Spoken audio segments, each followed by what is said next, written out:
Jau daugiau nei 2 dešimtmečius įmonė Žibartonių mėsa rūpinasi tuo, kad ant mūsų stalo atkeliautų švieži ir kokybiški mėsos gaminiai. Išsiskiriam to iš visų cechų, kad viskas natūraliai ir mėsą jamam šviežią.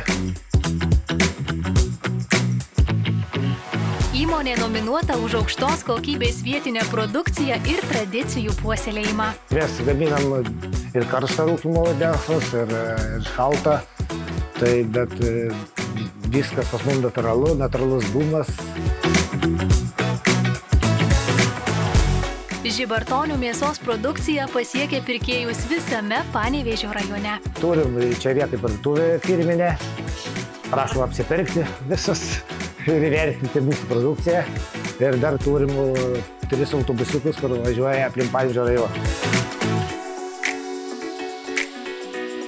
Rajono gyventojai su nekantrumu laukia Žibartonių mėsos autobusiuko, nes vertina natūralumą ir kokybę, kurios nesuranda prekybos centruose.